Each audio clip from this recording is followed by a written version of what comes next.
Welcome to the MVM Dome. This is one of the largest multi-purpose venues here in the capital of Hungary, and I'm super excited because I've never had the opportunity to shoot anything inside this. Hoping for some sports one day. I think it was originally built for the handball world championship or European championships, not 100% sure, but tonight German metal band Powerwolf is playing here, and the organizers, I don't think they've done a show as big as this. Huge turnout already. I've just had to walk more than half a mile to get my wristband so that I can come in with my cameras, but yeah, it just shows you how huge this venue is.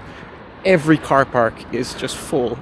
And with me today, apart from my own Fuji stuff, which I have just as a backup, I've been given a great bundle from Sony Europe. So huge shout out to them. This is not a sponsored video in any way.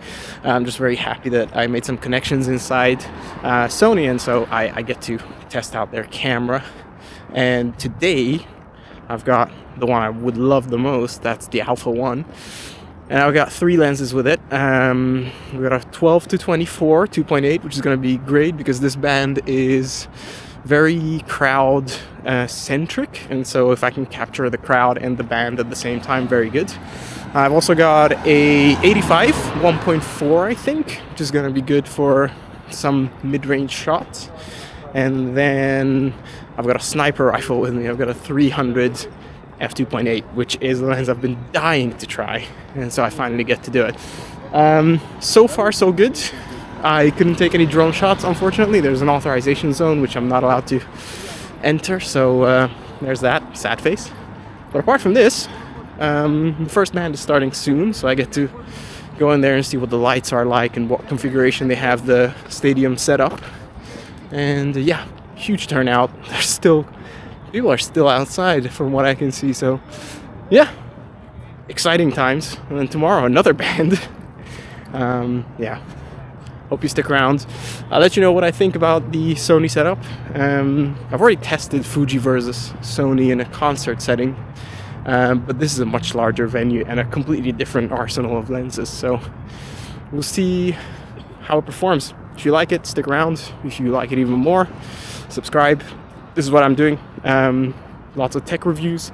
I'm trying to get my hands on electric cars, but it just tells you how bad the situation is that no major car manufacturer even orders test cars currently from the ones I reached out to. Obviously there's Tesla, but there's Tesla content flowing everywhere. So yeah, I was just trying to see if there's healthy alternatives. So yeah, almost at the stadium now, and then I'll try and check back in later, maybe between the bands or whenever I can. All right, let's do it.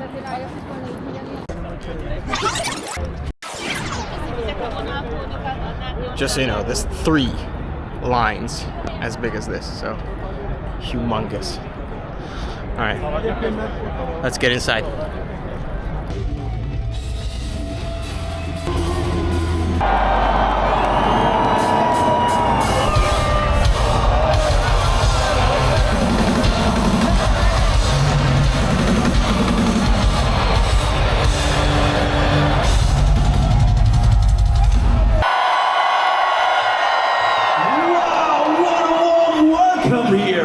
My friends, wow, we are so happy to be here in your beautiful city again. And I have to say, you are already in a damn good mood tonight. Great! Hey! All right, last song is still playing. I'm trying to avoid the crowds. It was an incredible show. I love this band anyway. But it was amazing to be able to capture them with 2 cameras, with a bunch of lenses. The 300 2.8, I'm already going to say this, is just overpowered. In terms of focal length, this is a 20,000 capacity arena. And I had to go to the top floor, which thankfully one of my colleagues showed me. To the top floor, all the way to the farthest corner. That's when I could capture the entire band in one. So it would have been nice if I got a 70 to 200, but that's what I had on the Fuji anyway, so that was fine. Incredible show. The Alpha one is just incredibly powerful. That was night one. See what we do tomorrow. Maybe take it out for a spin before tomorrow's concert at a much smaller venue. So, alright, I'm dead tired. I had to carry so much stuff, so on to the next one.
This is the end of night 3. Sorry for the weird jump. Yesterday was a weird one, and I guess if you're seeing this video and you want to play along, what is the weirdest photography request you've had? Because yesterday when I arrived for 3 top-tier Swedish metal bands, the security manager, upon giving me the wristband to enter, said only song 2 and 3, and then you have to put your cameras away. If we see you take your camera out, we're being forced to eject you from the venue. And I was like, excuse you? Weird one. And then I did my research on one of the bands and their altercations with a few photographers, and I was like, okay, weird one. But they could have maybe sent an email or something.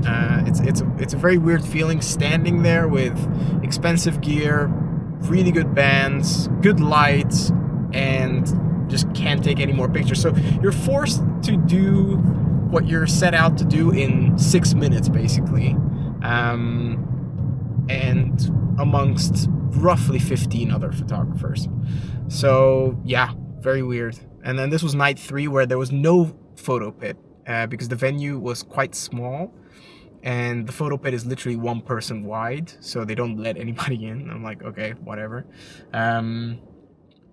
But yeah, 3 days, 3 concerts, and I'm exhausted. So I've already edited the 2 shows. I've done nothing but edit these pictures, and I've sent a few of them to the musicians, and they're very grateful. Some of them were shared, very happy with that.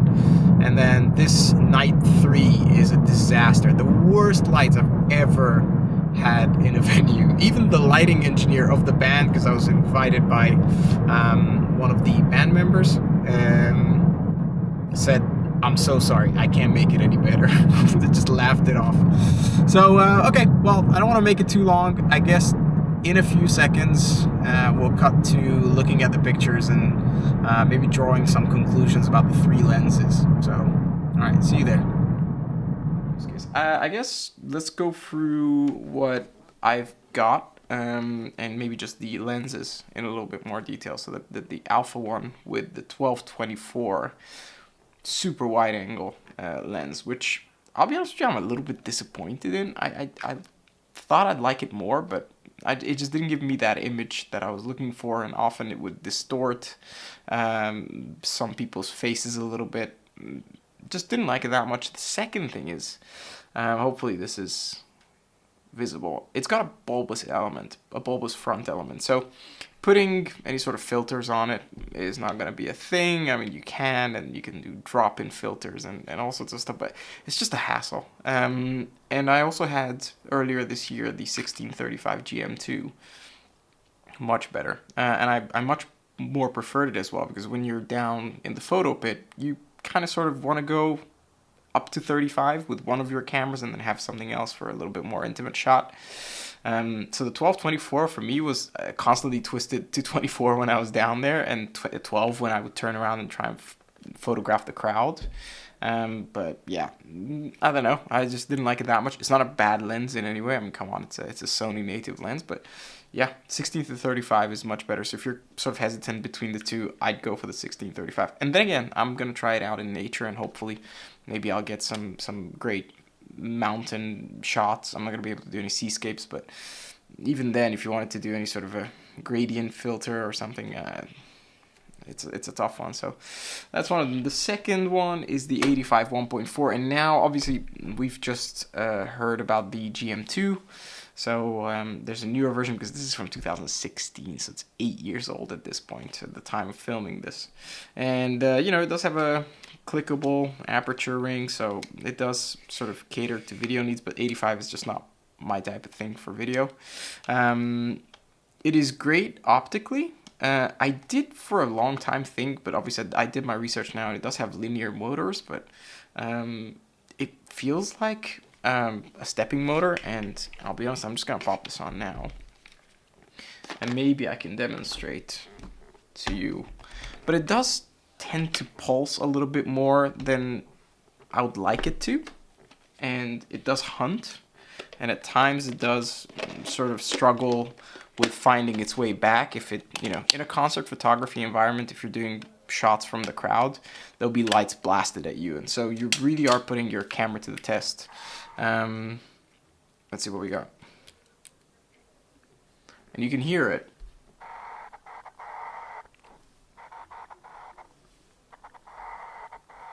It's loud as well, so if you want to use it for video work, just do calculate that as well.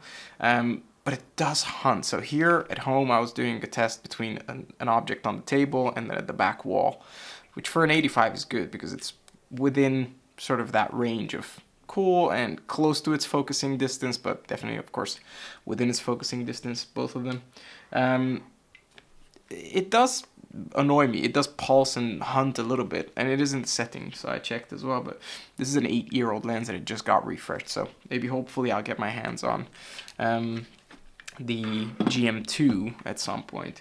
And then another one, which is this thing, and it's that's the thing about exposing yourself to great things, is this 300mm 2.8, and it's insane. I mean, if you haven't seen one in real life, it doesn't come with a lens cap for obvious reasons, because it's ginormous. I can't imagine what the 400 2.8, but this is beautiful leather. It's soft on the inside, and you do get a lens hood as well with it. It's got button down up here, actually, and then it clicks perfectly, so it's a very well constructed lens.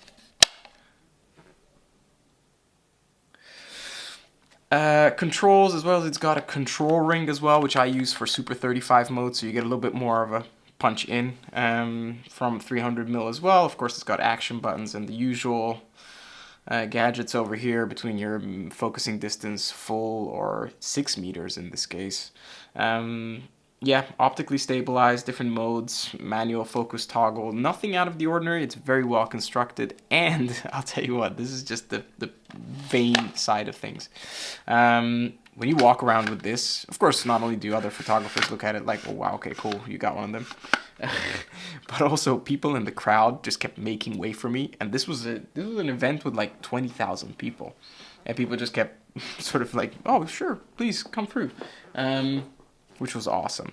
It's phenomenal. I think the best thing we should do at this point is maybe go through the images, and then I'll cover a few more topics.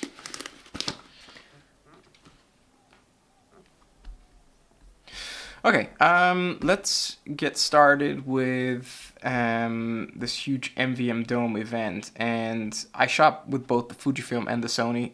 First of all, because I was worried about, you know, maybe missing something, and I don't know.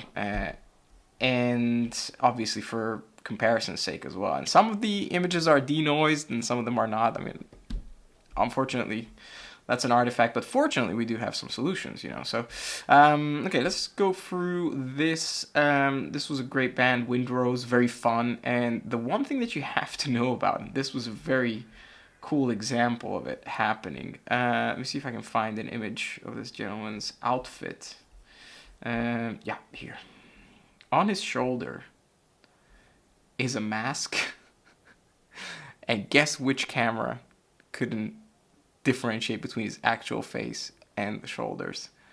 Wrong. It was the Sony, and I don't really get it. Like, whether I was in wide, center fix, you know, zone, every now and then it would just miss. I mean, obviously it's great because it recognizes faces of all sorts, but yeah, sometimes it would it would just be funny because it thought that this was the gentleman's face. And at f 1.4 on an 85, obviously his face is gonna be blurry, so some of the shots were thrown out, but nothing out of the ordinary. I'm used to shooting with burst and planning to fail. So, okay, well, Fujifilm did great, and I'll be honest with you, the lighting was phenomenal in this arena. The entire production was absolutely incredible. So, very much I'd find myself at comfortable ISO levels, 3200. I'm comfortable going up to 5000 with Fuji. And many people told me, I'll go up to 8,000 or 12,800, especially on Sony. I don't like it.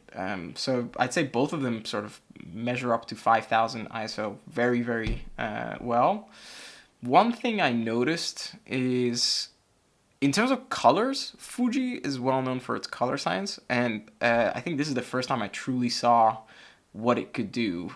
Is I spent a lot of time, obviously, with contrast and highlights and exposure and all sorts of stuff, and maybe cleaning it up a little bit with denoising.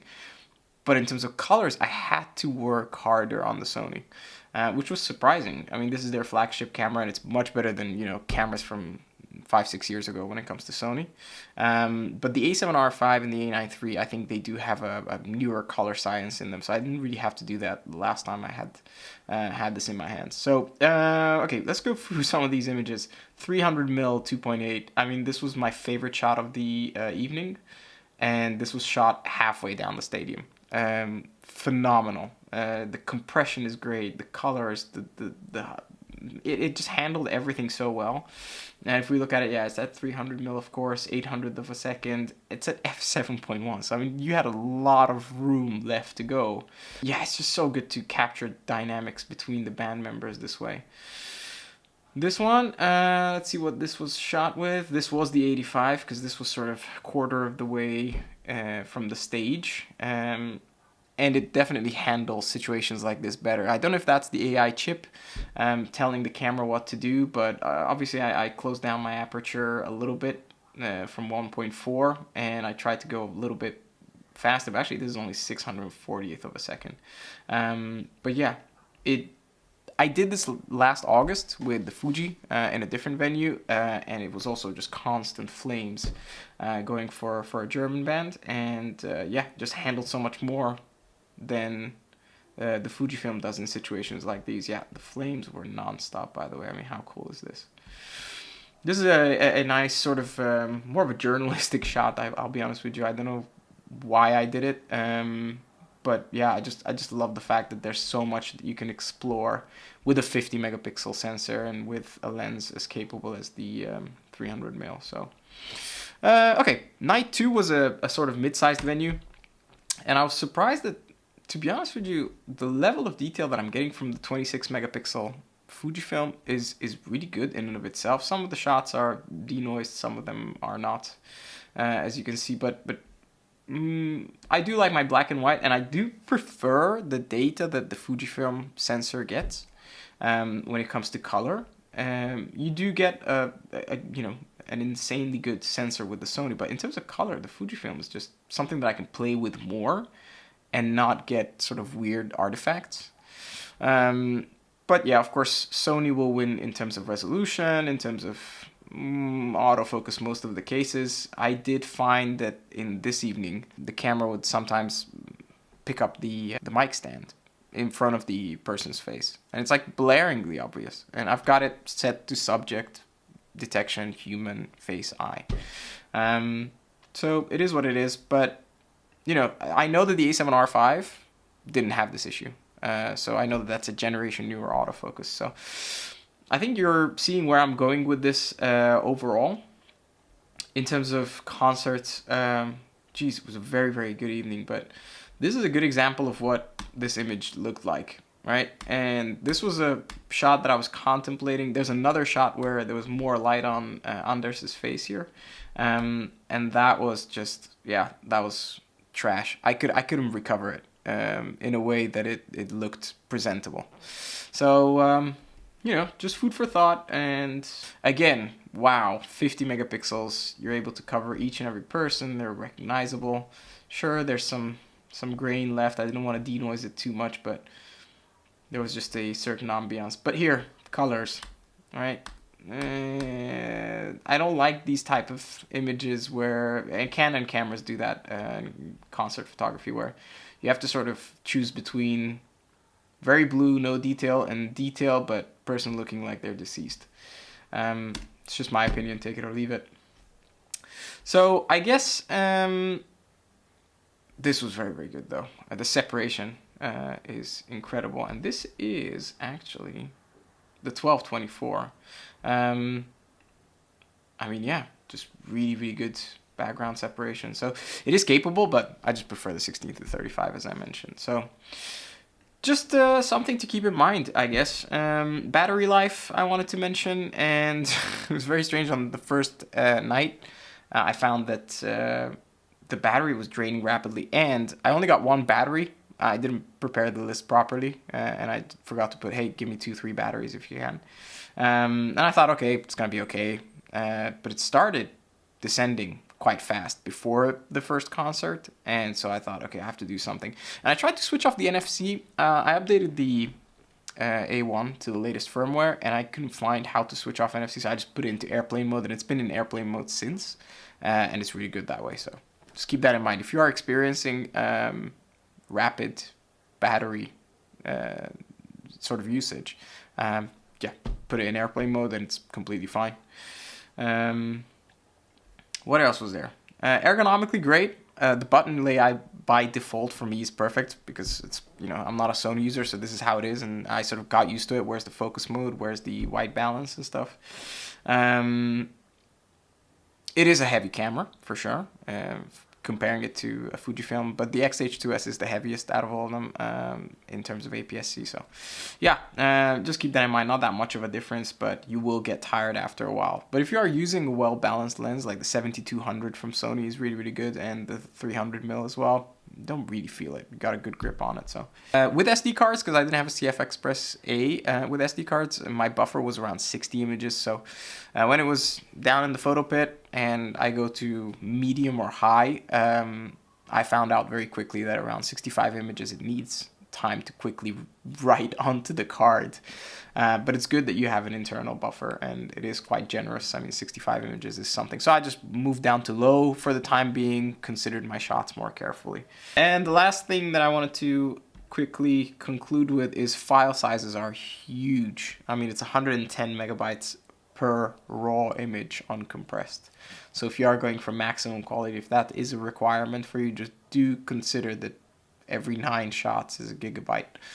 And you need to be able to store it, as well as this was the first time my Apple Silicon based MacBook ever spun the fans. And yeah, that was while I was editing the files as well as denoising the previous one that I just finished editing.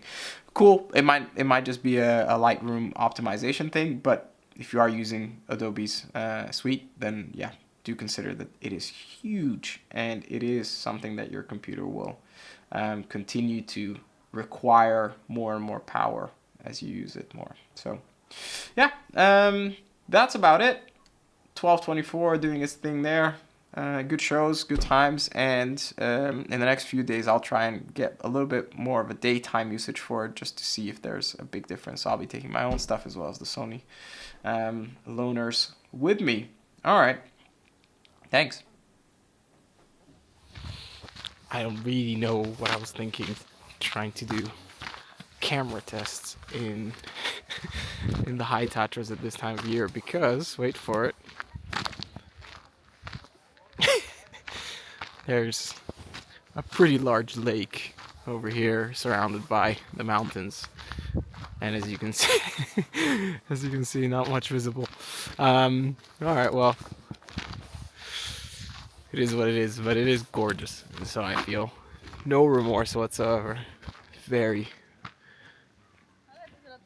how do I say this? Atmospheric is probably the right words.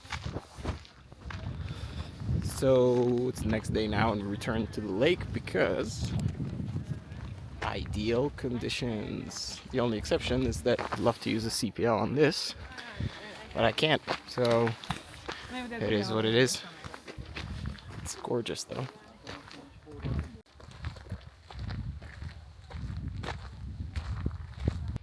Nothing emphasizes how ridiculously large this lens is than when you see it out in person and people are just staring at you.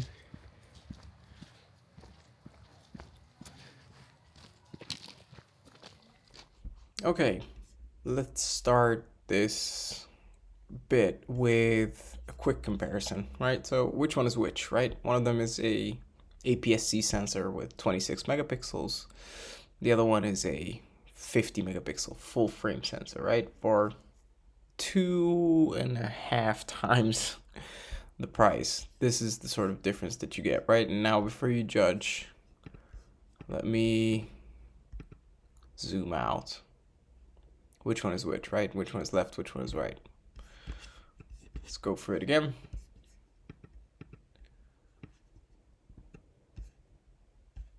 If we roughly line it up, just about the same size on the screen. That's as much difference as you get now. Hopefully the quality of the screen recording is good enough.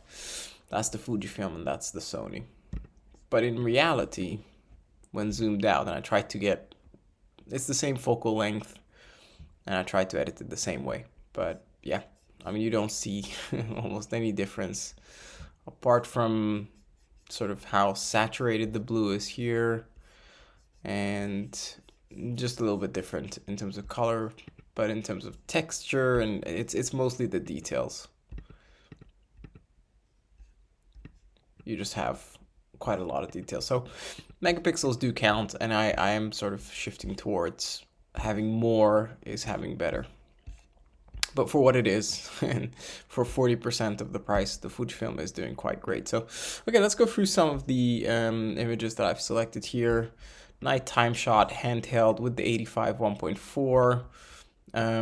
This is denoised a little bit, but not too much. You can see some people up here, but they're quite warped, to be honest. So there are limitations to what you can do, but it is quite far. So if we just sort of zoom here, it's okay. It's not the best, it's not the worst. I wanted to do a black and white photo. I don't particularly like how black and white comes out from the Sony. I don't know what I'm doing wrong, but it's not bad in any way. I just don't feel like there's enough punch compared to Fujifilm's film simulations, which I absolutely love shooting with. And obviously, the advantage is it comes out of the camera that way. This one, low light shot, I just want to show you the original. Ridiculous amount of latitude that you get with these files. Same thing over here, not as extreme, but definitely looks better with a bit of blue, and that's more sort of what real life looked like. Another nighttime example. After a bit of cleaning up, this is quite a nice image. You can still read the company logo over there. This one here is a bit of lens correction for the 12-24, but absolutely you're able to add depth as well as rich colors to it, and you're able to get the job done either way. We went through this image. I sort of just wanted to do this. It's not a scientific test, but it's good to sort of see the level of detail you get from the A1. Really, really good. Noise is minimal as well. A little bug hotel over here.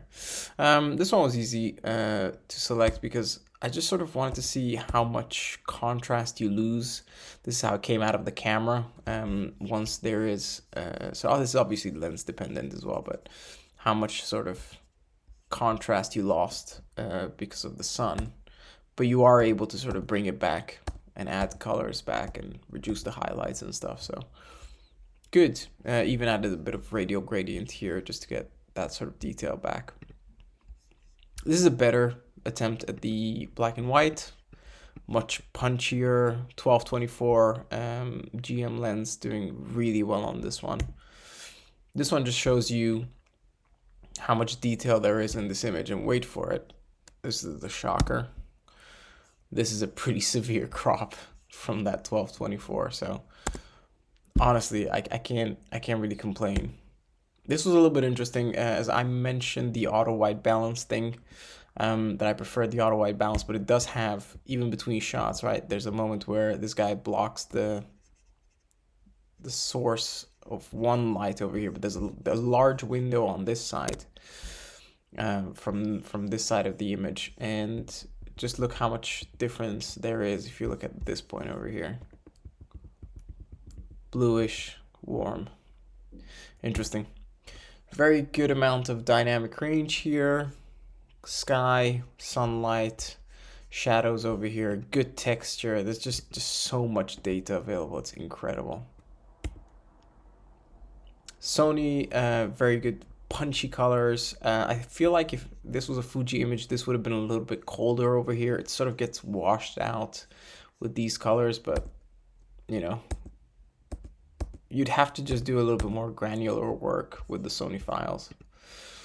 This was very, very dark. I mean, this was after the sun has gone down. This is the beginning of blue hour, so keep that in mind, just how much you can push and pull these files. 1 second handheld long exposure. With the Fujifilm, I was able to hold for 2 seconds. So in terms of IBIS, it's really good. Obviously, the APS-C will have some advantages because it's a smaller sensor, but 1 second is still very good to handhold. Good, just wanted to sort of do a bit of blurred background and see how much you can pull out during a normal sort of daytime sunny ideal condition photo as well. So you can expose for the highlights and then bring up the shadows quite a lot. This is not even denoised, so really ideal conditions. Next up, this one is very interesting. So much detail. So much detail. I feel like these warmer colors are really good, but the blue I struggled with. This is not really what it looked like in real life. Cool, this is also a good example of just managing as close to real life, and you'll have to forgive me because I removed those sensor dirt. I had to remove them, so this image is a little bit altered, but yeah, good color on the skies, but again, it's just personal preference, isn't it? Do you go for something that's close to reality or something that you sort of want to go for? Plenty of detail there, even in the background. Very nice compression. I mean, this was the 300, of course. Yeah, this was shot far away from the actual focus point, so you do lose some detail in the background at 2.8, but it is what it is. It's for a very specific use case, I feel like. Another 300mm shot, plenty of detail, well-balanced noise. The noise is a little bit more digital. You can see it over here. I saw it, and yeah, just have to do a bit of extra work, but there's a lot of digital pixel noise that I see. Another original versus edited. Very nice, very punchy. Things that we love Sony for. Good level of detail. And then another bird just suddenly took off. So I just want to jump to this image here. And I just pointed the camera, shot, and it was in focus. Obviously the shutter speed was off, so just keep that in mind. I wanted a black and white as well another time, and also huge crop in, and yet the image is still good. And then just for comparison's sake, this is sort of what I wanted to get out of the Fuji. So in terms of color, I just feel like, yeah, Sony is good, but it's easier to work with color-wise with the Fuji, but you get humongous detail on the A1. So, all right, I think that's about it. There's a few things worth sort of mentioning before I hand this camera back. The Alpha 1 is an incredible all-rounder and will stand the test of time for sure. But there's a few things that sort of, to me, as a new user to it, I sort of noticed as well. Ergonomically great, really comfortable to hold for hours and hours, even with heavier attachments. It's really well balanced, good quality on the outside, great button layout. Everything sort of falls into where it's supposed to be. My number one gripe with it was the display. The display, the LCD display itself, yeah, not a big fan of it. Even when sort of taking a portrait orientation shot at a concert and I need to sort of angle the screen, I couldn't angle it that way. So that to me was, yeah, no, not a thing. I would obviously prefer to see the next iteration adopt the A7R5 and A9 III's hybrid articulating as well as traditional sort of photography focused display for sure. Battery life was at first very scary because I got it with one battery. I forgot to request more batteries, as I mentioned before. And yeah, just needed to put it into airplane mode. After that, it was fine. But even switching off the individual like Bluetooth and Wi-Fi functions, it kept draining faster than I wanted it to. So just keep that in mind. And again, I didn't really focus on video. It must be even worse on video. But if you're doing any sort of long content video, then you have to prepare with an external power source of some sort. So keep that in mind. The E-mount lens selection is huge, and so I'm very jealous of Sony users because they just have so many options. And even if you choose a third party, which, as some of you may know, Canon has a very aggressive stance towards third-party lenses, and so that's not the way to go. And thankfully, Sony is the polar opposite, and everybody and their mothers wants to make lenses for Sony cameras. So that's a huge thing. Little things that are so focused for industry users, like the lens cap or the sensor cap that you get with them. Every one of them is 18% gray or middle gray, so you can do white balance on the spot where you are shooting, and that's really, really good. You don't have to carry around a gray card. But also, for some reason, the color science isn't really that good to me. Compared, obviously, I'm a Fujifilm user, and I still stand by it. They provide the best colors. So I just preferred the auto white balance, and so after a while, I just stuck to auto white balance. Even in a controlled environment, I just preferred it. So it is what it is. I might be wrong. Everyone's mileage may vary, so just keep that in mind. One thing I would love to see in the future, and I don't think they will change it, but at least if they could make it more affordable, is their CF Express cards. With cameras as large megapixel as this one, it's insanity to just rely on the buffer of the camera itself. So SD cards, after a while, they're not really the best choice. So I use the CF Express B card, Canon uses CF Express B, Nikon uses CF Express B, but Sony sticks to A, which is physically smaller, but also slower, as well as much more cost prohibitive. It is really expensive, those cards. And so I couldn't justify renting one, and I didn't want to buy one because I have no use for it really. And I couldn't use my backup CF Express B cards. So I stuck to SD cards, and that's really not, I mean, you can't use all the options in the camera when it comes to video. So that was a little bit of a bummer, but yeah, the CF Express card game needs to be, changed a little bit around the Sony ecosystem. So either make it cheaper, because they're almost twice as expensive, those CF Express A cards, and they're slower. And they require a special reader if you want to take advantage of those speeds. So, I don't know. I mean, you can always use the USB-C connection, but then the camera needs to be on, and there's just a whole thing about CF Express cards. So, noise is really good. Obviously, a large sensor, it will be noisy, but the noise is manageable, and I found it to be easily removable with any of the AI denoising software or plugins. The noise itself is not as pleasing in video as Fujifilm, so that's just, everybody's different. I like clinically clean images, so I denoise things that most of the time don't even need denoising, really. I'm just worried that somebody will pixel peep my photos or whatever. Yeah, but you do need to work more on the colors than compared to Fujifilm. So when it comes to skin tones, and especially in the concert photography section, I just noticed that I have to constantly change the colors on each and every Sony photo compared to Fujifilm's very, you know, neutral, well-balanced, good skin tones. So yeah, just keep that in mind. Yeah, that's something that you need to get used to and maybe create your workflow around it a little more than with other camera brands.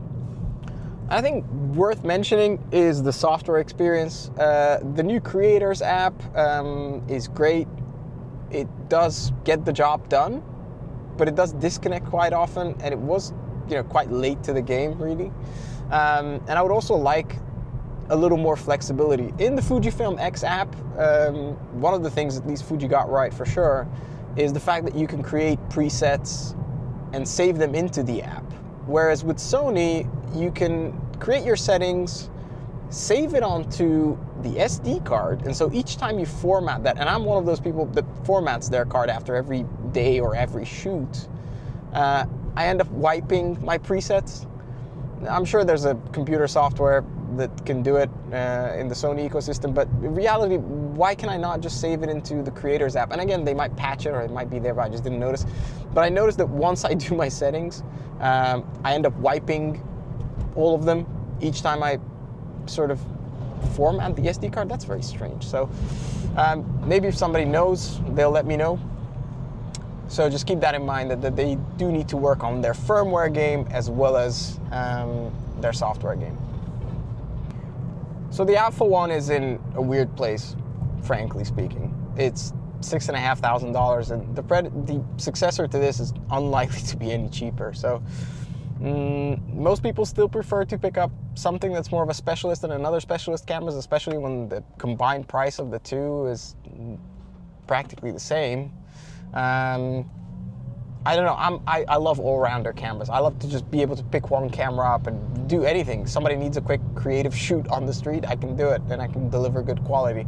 Somebody needs an additional camera body for their video shoot, and I can just give it to them and just say, hey, listen, this is definitely gonna deliver. So I like an all-rounder, and this is as close to perfect as it gets. I just hope that they, in the future, will make larger innovations, as they did with this camera, and not sit back and enjoy the fact that Canon doesn't know its head from its tail right now. So, you know, might be a little harsh, but that's just my opinion. So, it is what it is. But Sony is in a bit of a pickle. They could do two things. They could continue the innovation that they started with this mirrorless trend and with their great work on video focused features. They could continue doing this if they manage to get around the limitations of a global shutter sensor, which in return would have huge benefits. Or they could use the same sensor, which is what the rumors are pointing towards, and improve tiny little things, better autofocus, different body, and just ride it out for another cycle, because Canon didn't exactly manage to catch up to them, and Nikon is, you know, obviously they're probably around a year and a half out from upgrading their flagships. So what do you think they're gonna do? I think they're gonna sit this one out, and I think they're going to sit back and enjoy the fact that they don't necessarily need to take bigger risks to keep themselves at the forefront of the mirrorless game. So interesting. I'll be very curious to see, and of course, as soon as I can get my hands on one of them, if the rumors are true and it is an A1 Mark II that's coming out, then absolutely stay tuned, subscribe, and I'll tell you more about it. Thanks so much for watching, and I'll see you in the next one.